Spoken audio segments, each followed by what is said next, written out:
Isaiah chapter 22, a pronouncement concerning the valley of vision. What's the matter with you? Why have all of you gone up to the rooftops? The noisy city, the jubilant town, is filled with celebration. Your dead did not die by the sword. They were not killed in battle. All your rulers have fled together, captured without a bow. All your fugitives were captured together. They had fled far away. Therefore I said, "Look away from me. Let me weep bitterly. Do not try to comfort me about the destruction of my dear people. For the Lord God of armies had a day of tumult, trembling, and confusion in the valley of vision. People shouting and crying to the mountains. Elam took up a quiver with chariots and horsemen, and Kir uncovered the shield. Your best valleys were full of chariots, and horsemen were positioned at the city gates. He removed the defenses of Judah. On that day you looked to the weapons in the house of the forest. You saw that there were many breaches in the walls of the city of David. You collected water from the lower pool. You counted the houses of Jerusalem so that you could tear them down to fortify the wall. You made a reservoir between the walls for the water of the ancient pool. But you did not look to the one who made it, or consider the one who created it long ago. On that day the Lord God of armies called for weeping, for wailing, for shaven heads, and for the wearing of sackcloth. But look, joy and gladness, butchering of cattle, slaughtering of sheep and goats, eating of meat and drinking of wine. Let's eat and drink, for tomorrow we die.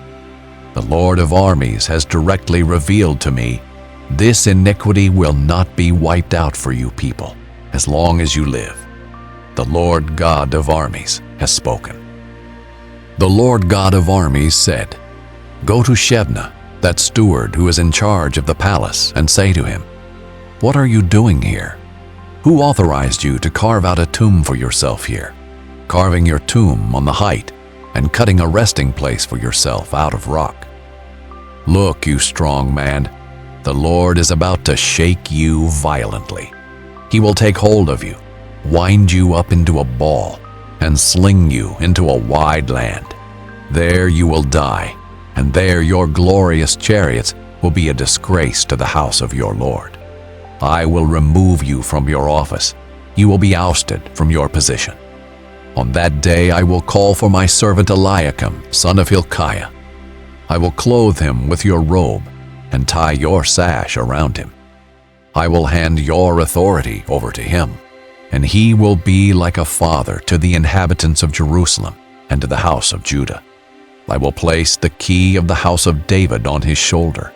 What he opens, no one can close. What he closes, no one can open. I will drive him like a peg into a firm place.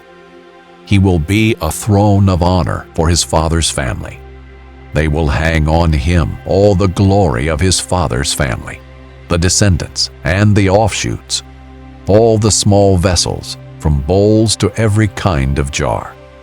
On that day, the declaration of the Lord of armies, the peg that was driven into a firm place will give way, be cut off, and fall, and the load on it will be destroyed. Indeed, the Lord has spoken.